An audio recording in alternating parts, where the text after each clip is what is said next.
Shalom, senang sekali pada saat ini saya boleh kembali menyapa saudara sekalian lewat program virtual Bakti Wanita Advent Gereja Masehi Advent Hari ke-7 Jemaat Universitas Kelabat.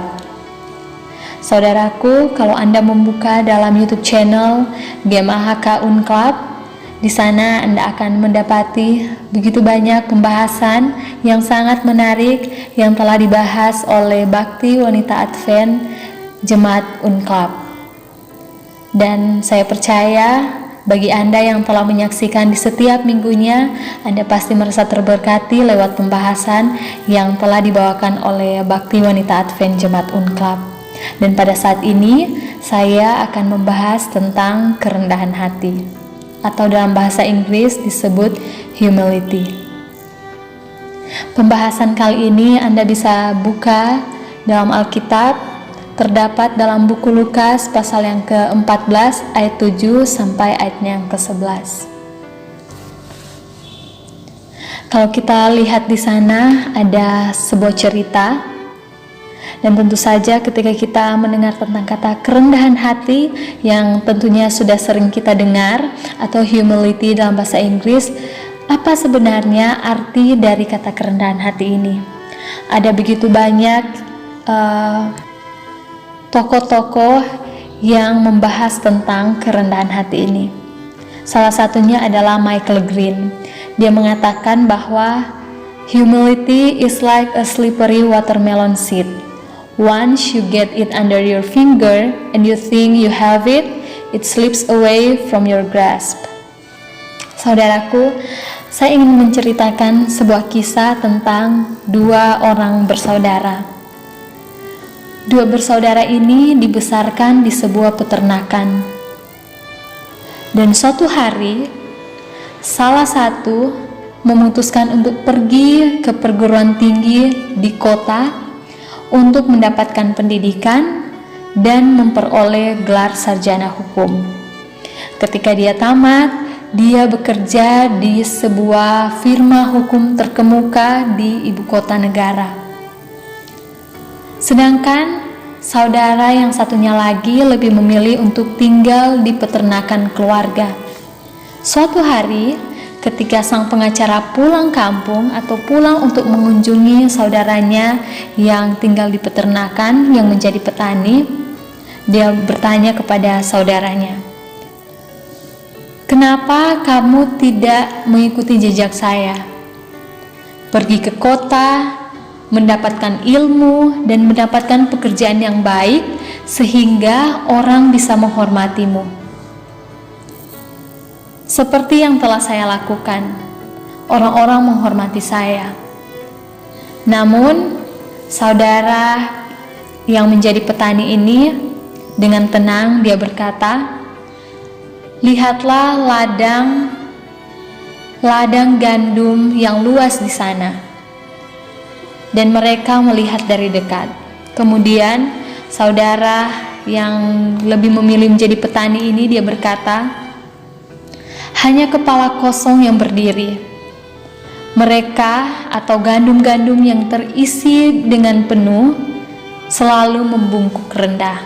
Dengan kata lain, cabang yang paling banyak menghasilkan buah, dia itu merunduk paling bawah sehingga hampir mencapai tanah." Seperti yang dikatakan oleh Michael Green tadi, kerendahan hati itu seperti biji semangka, saudara. Biji semangka yang licin. Setelah Anda mendapatkannya, ketika Anda menggenggamnya di bawah jari-jari Anda, dan ketika Anda mulai berpikir bahwa Anda menggenggam dengan baik, itu akan terlepas dari genggaman Anda. Ada juga pendapat dari tokoh lain, yaitu John Calvin. John Calvin ini dia mengatakan, ketika seorang ahli retorika ditanya apa aturan utama kefasihan. Kalau saudara yang sudah sering mendengarkan kata retorika ini berasal dari bahasa Inggris, yaitu retorik yang artinya ilmu berbicara. Jadi kalau ahli retorika, mereka itu bertugas untuk to convince atau untuk meyakinkan, to inspire atau untuk menimbulkan inspirasi dengan teknik dan penyampaian yang baik dan bijaksana. Nah, ketika seorang ahli retorika ini ditanya apa aturan utama dari kefasihan, dia menjawab delivery, dan delivery. Nah, ketika Anda bertanya kepada saya tentang ajaran agama Kristen yang pertama, yang kedua, dan yang ketiga, saya akan selalu menjawab kerendahan hati.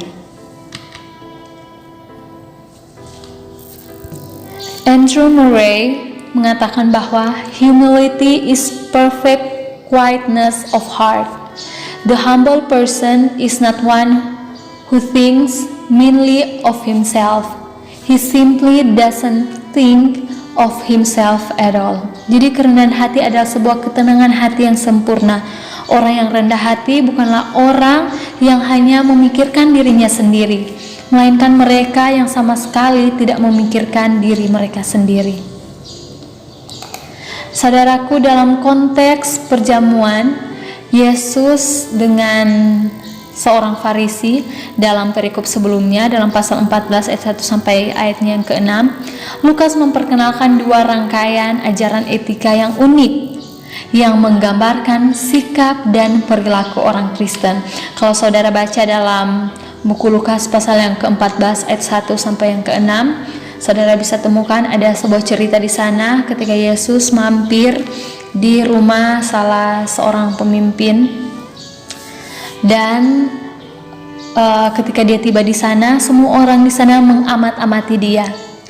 Nah, berdasarkan perikop ini, Lukas memperkenalkan dua rangkaian, itu yang pertama, sikap dan perilaku seorang Kristen di pasal yang ke-14 ayat 7 sampai ayat yang ke-11 ditujukan kepada peserta makan, dan bagian yang kedua ditujukan kepada yang memiliki acara atau tuan rumah.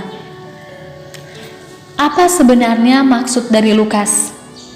Lukas bermaksud agar para pembacanya memahami bahwa ajaran etis mencakup lebih dari sekedar instruksi tentang bagaimana berperilaku saat makan, bahwa instruksi-instruksi tersebut harus dipahami secara harafiah dan tentu saja dengan cara yang benar.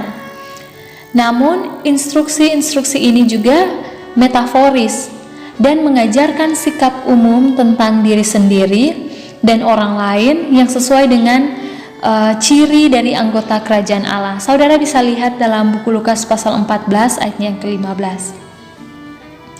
Kelemah lembutan dan kerendahan hati adalah dasar dari sikap yang tepat yang harus ditunjukkan oleh orang percaya dalam hubungan mereka dengan Tuhan, dan pelayanan kepada yang membutuhkan adalah ciri dari sikap yang tepat yang harus dimiliki seseorang terhadap orang lain.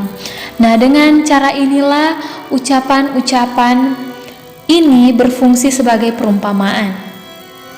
Bagaimana seharusnya seseorang bersikap antara seorang dengan yang lain dalam sebuah perjamuan atau dalam satu undangan, baik kita sebagai tamu maupun sebagai tuan rumah.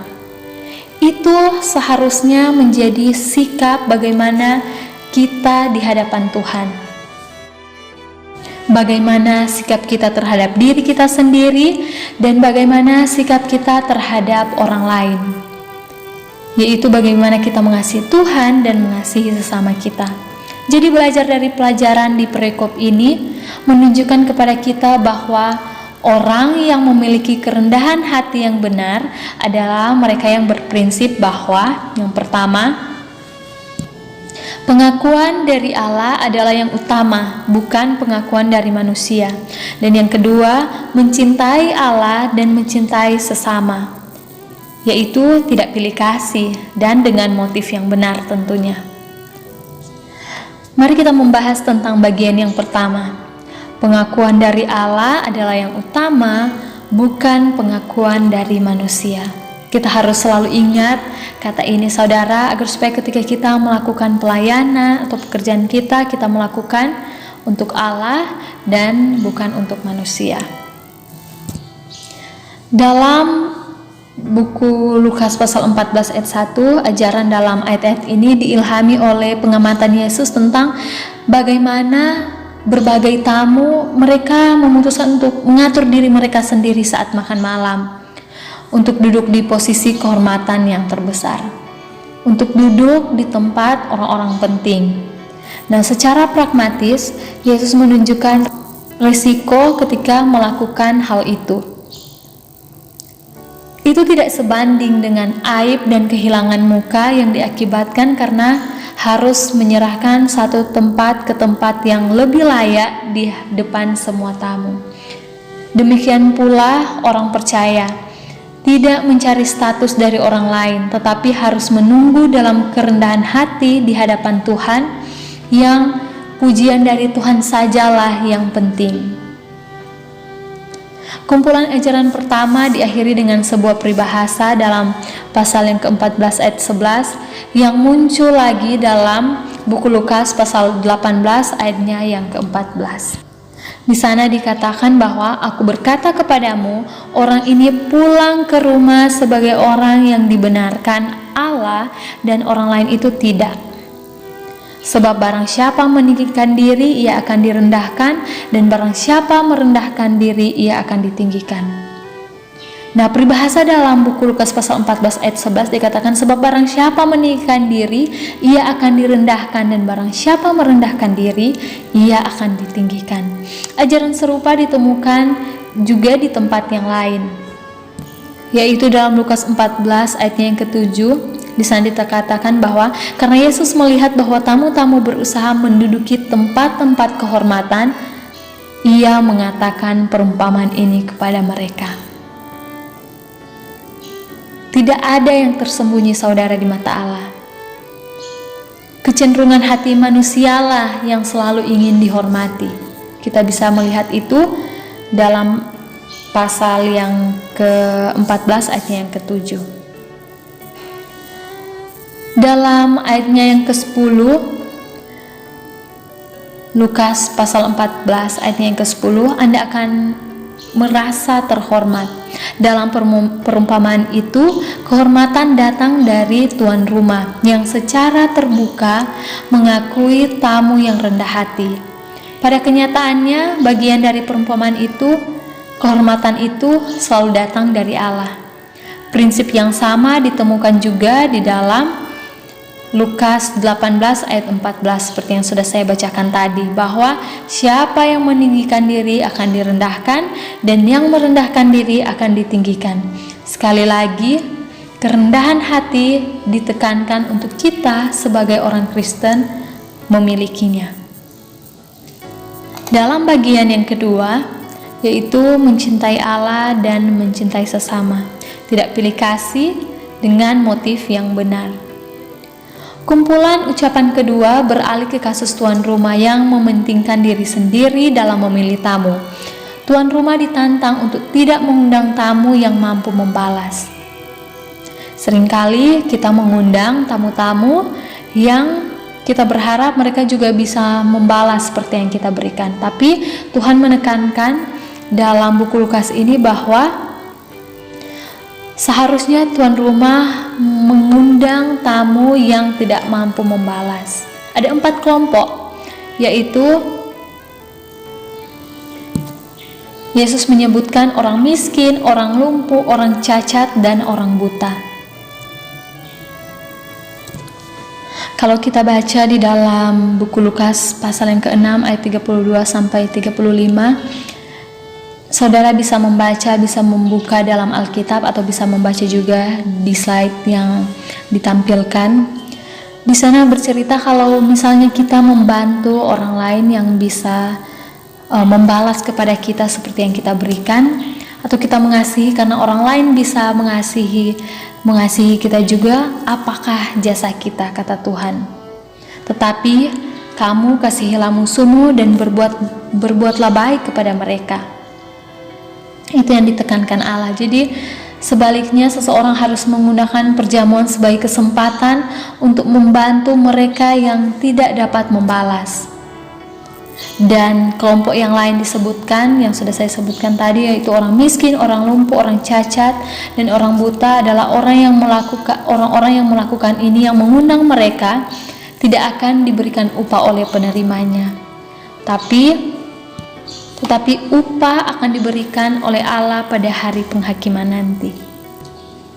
Oleh karena itu, saudara-saudaraku, marilah kita berusaha untuk mencari balasan, mencari pujian dari Tuhan dan bukan dari manusia.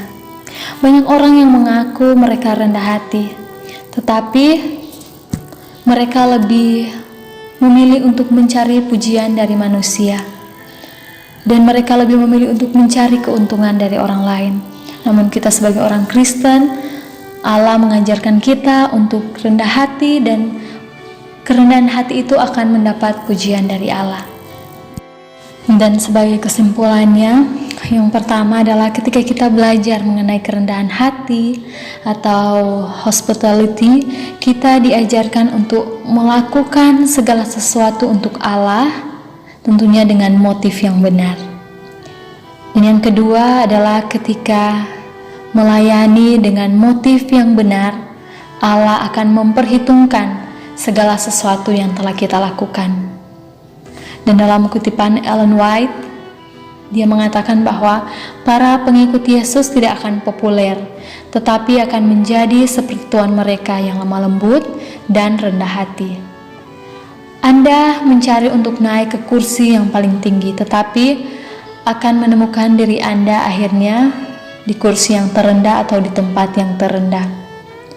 Jika Anda berusaha untuk berlaku adil, untuk mencintai belas kasihan, untuk berjalan dengan kerendahan hati bersama Tuhan, Anda akan mengambil bagian dengan Kristus dari penderitaannya dan berbagi dengan Dia dari kemuliaannya dalam kerajaannya. Menjadi pilihan kepada kita semua, apakah kita akan menjadi seperti Kristus dalam hidup dalam kerendahan hati dengan motif yang benar, ataukah kita akan memilih hal yang lain? Saudara bisa menjawab di dalam hati saudara masing-masing. Kiranya Tuhan memberkati kita semua.